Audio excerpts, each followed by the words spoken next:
Os tempos são chegados. A primeira perseguição em massa, oficialmente levada a efeito contra os cristãos novos, relata-nos a história, teve lugar no reinado do truculento Nero, ano 64 d.C.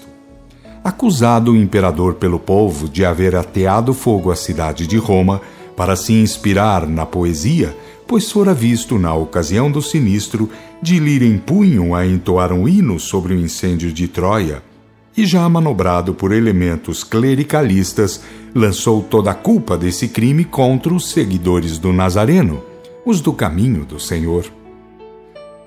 Daí o motivo para que o poviléu assulado como a hiena bravia exigisse o trucidamento sumário e impiedoso desses mártires, ora nas arenas à sanha dos leões, ora untados com pés para servirem de archotes vivos em dias de festa nos jardins do famigerado César.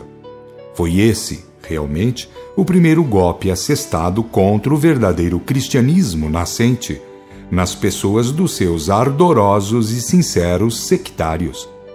Todavia, foi Décio, dos imperadores romanos, anos 249 a 251 d.C., ainda e como sempre, de conivência com elementos do clero, o primeiro a empreender uma perseguição sistemática e oficializada contra os neófitos da doutrina cristã.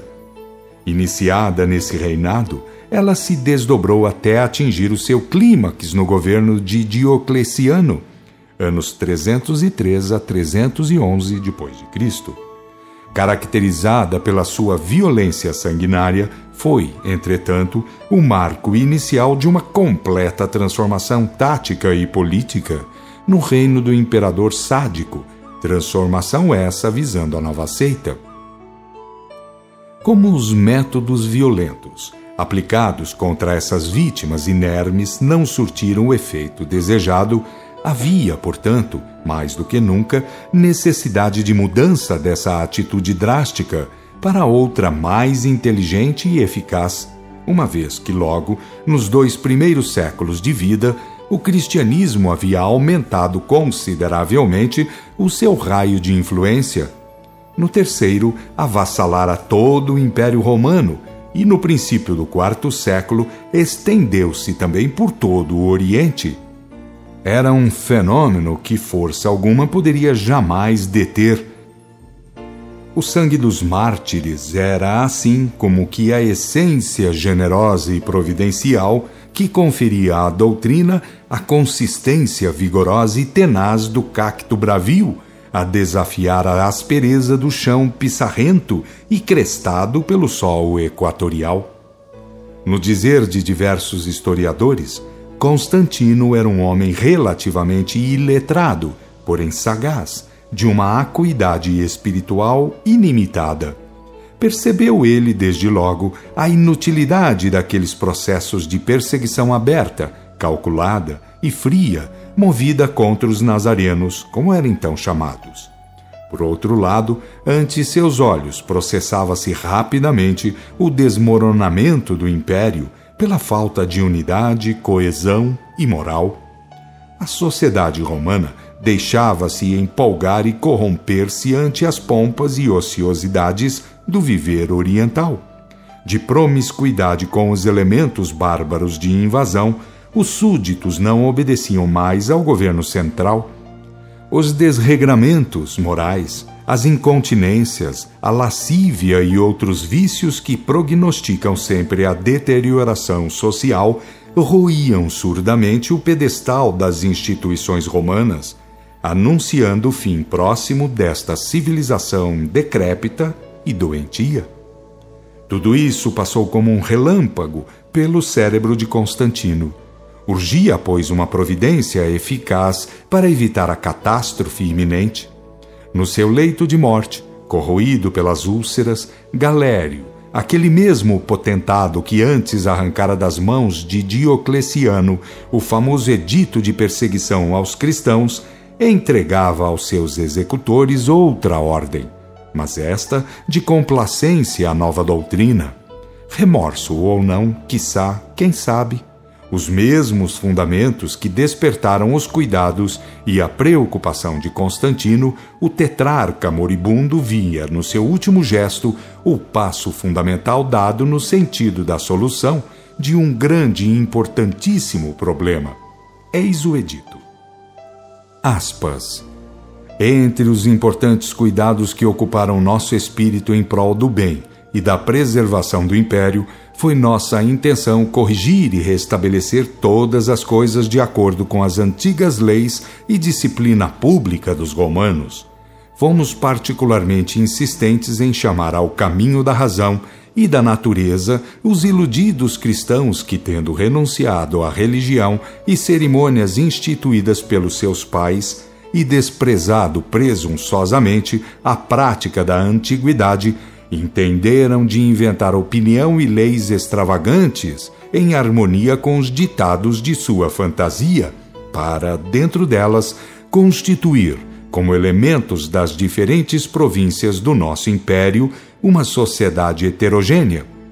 Os editos que publicamos para reforçar o culto dos deuses, tendo exposto muito dos cristãos a perigo e aflição, muitos tendo sofrido a morte, e muitos mais que ainda persistem na sua ímpia loucura, tendo-se visto privados de qualquer exercício público de religião, achamo-nos dispostos a estender a esses infelizes homens os efeitos da nossa habitual clemência.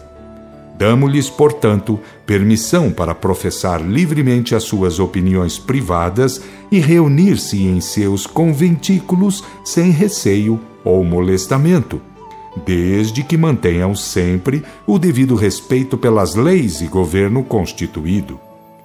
Por um outro rescrito, manifestaremos as nossas intenções aos juízes e magistrados, e esperamos que a nossa indulgência estimule os cristãos a oferecer as suas orações à divindade que adoram pela nossa segurança e prosperidade, pela sua própria e pela República. Fecha aspas. H. Universal. H.G. Wells. Anos depois, subia ao trono Constantino, o Grande. O ato de clemência do seu antecessor, mas ainda avivou no espírito do novo imperador a necessidade de uma outra medida acertada para a salvação do império e das suas instituições seculares. Romper definitivamente com estas para salvar a unidade política da pátria seria um sacrifício caro demais para ser posto em prática. O paganismo tinha de continuar vivendo, ainda que camuflado por qualquer modo e a qualquer preço. Um clarão diabólico iluminou, então, num átimo de tempo, o cérebro do filho de Constâncio Cloro. Entraria em entendimentos com o clero e, mais tarde, simularia uma conversão sua ao novo credo. Desse modo, estaria perfeitamente garantido o plano que concebera para manter a hegemonia do Estado em solapar os alicerces da nova religião em proveito das instituições romanas. Desse conchavo resultou o Edito de Milão e a convocação pelo poder temporal do famoso Primeiro Concílio de Nicéia, ano 325. Constantino fez da Igreja uma instituição prepotente, autoritária, absoluta, porém sempre um instrumento dócil aos interesses políticos do Estado, ainda que, para isso, fosse necessária derramar, como derramou, o sangue generoso de tantos mártires.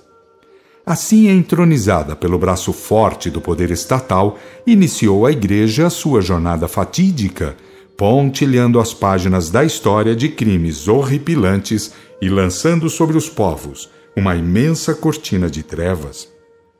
Ninguém tem o direito de opinar contra a Igreja Católica Apostólica Romana. O Papa é infalível. O Segundo Concílio de Nicéia, fiel às tradições do paganismo, assegurou a adoração das imagens condenada pelos evangelhos. O cristianismo, emergido dos decretos forjados nos concílios, nada tinha de comum com a pulcra doutrina pregada e vivida por Jesus. Em nada diferia dos cultos de Serapis, Amon ou Bel-Marduk, no dizer de Wells, fez do Papa um Deus e da verdade um mistério inviolável e proibido à argúcia dos fiéis.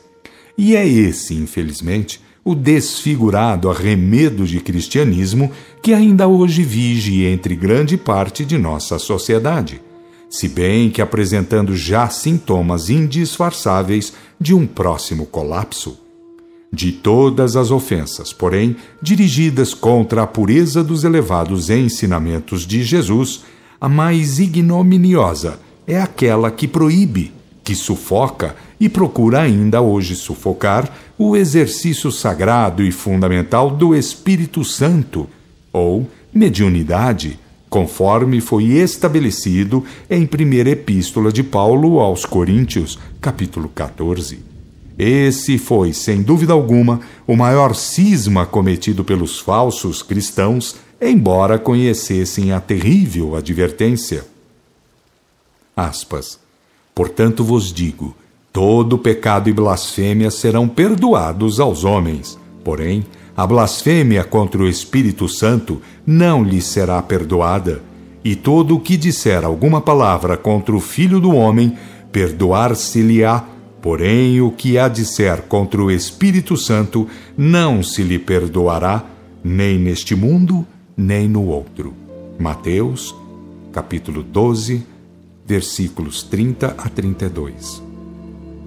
Perseguidos e espezinhados por todos os lugares pelo feroz anticristo, esses médiuns, outrora conhecidos por adivinhos, oráculos, pitonisas, álgures, etc., foram paulatinamente desaparecendo pela falta de exercício, enquanto a besta 666, ao contrário, ia consolidando seus tentáculos em todos os quadrantes do mundo profano. O materialismo, como consequência dessa apostasia, desenvolveu as suas raízes. As qualidades morais foram subvertidas e em seu lugar imperam o ódio e o egoísmo. Cumpre-nos, todavia, o dever de saber fazer a distinção devida entre catolicismo e cristianismo, hoje tão lamentavelmente confundidos. Assim, enquanto advertia o profeta Jeremias, maldito o homem que confia em outro homem, o Papa se fazia entidade infalível, enquanto recomendava Jesus, a qualquer que te ferir uma face, dá a outra. Quem quiser apossar-se da tua roupa, dá-lhe também a tua capa. Ama os vossos inimigos, e etc. A bula do Papa Nicolau II proclamava, aspas, anátema eterno e excomunhão ao temerário que não tem em conta o nosso decreto e que em sua perseguição tentar submeter ou perturbar a Igreja Romana. Que nesta e na vida futura prove a cólera de Deus e a ira dos apóstolos, cuja igreja ele tenha tentado derrubar, que sua casa fique deserta, que seus filhos fiquem órfãos e viúva sua mulher, que seja desterrado e seus filhos obrigados a mendigar seu pão e expulsos de sua casa, que toda a terra combata contra eles e que todos os elementos lhes sejam hostis. Fecha aspas. Que belíssimo exemplo de amor fraternal! Quanta diferença da mansidão e humildade de Jesus! O Mestre dizia, eu sou o caminho, a verdade e a vida. Ninguém vai ao Pai senão por mim. Mas a Igreja diz, se não for por mim, vai para o inferno. Também foi dito, guardai-vos dos que querem andar com vestidos compridos e gostam de ser saudados nas praças e de ter os primeiros assentos nos banquetes, os quais devoram as casas das viúvas a pretexto de longas orações. Receberão uma condenação severa. Sem comentários. Eis aí, pois, a que ficou reduzido, em breve resumo, o pretenso cristianismo, entre aspas, da besta 666, lobo disfarçado de cordeiro. A chamada conversão de Constantino não era, como se vê, mais do que uma reação para a sobrevivência do politeísmo pagão da Grécia e de Roma dos primeiros tempos. Todavia, as profecias de Jesus já previam a futura restauração da verdade antes do ano 2000, e hoje vemos o Espiritismo sacolejando vigorosamente os alicerces falsos dessa máquina diabólica, que não tardará a se desmantelar, e a Igreja de Jesus, fundada no Pentecostes, a irradiar benditas verdades para a salvação dos povos. São de Emmanuel as seguintes palavras. Aspas. Em vão o mundo esperou as realizações cristãs iniciadas no Império de Constantino, aliada do Estado e vivendo à mesa de seus interesses econômicos, a Igreja não cuidou de outra coisa que não fosse o seu reino perecível. Esquecida de Deus, nunca procurou a evolução do homem físico, a do homem espiritual, prendendo-se a interesses mesquinhos da política do mundo. É por isso que agora pairam-lhe sobre a fronte os mais sinistros vaticínios, fecha aspas, a caminho da luz. Como perguntamos nós, haver realizações cristãs à margem do Consolador, que tão bem deixara Jesus expresso nos capítulos 14, 15 e 16 de João? Como, perguntamos ainda, haver cristianismo no anticristo, no movimento político que tinha e teve por fim truncar a marcha do batismo de revelação, que levaria presto a humanidade à máxima consciência da verdade, assim como podemos ler nos Atos, capítulos 1, 2, 7 e 19? Como, perguntamos, pode haver cristianismo dando truculento fim ao sistema de reunir dos apóstolos, conforme podemos aprender na primeira epístola aos Coríntios, capítulos 12, 13 e 14? Seria então pelos caminhos da corrupção que deveriam triunfar os ensinos do Divino Mestre? No primeiro capítulo dos Atos está afirmado que o Consolador, a revelação, seria o veículo transmissor da excelsa doutrina.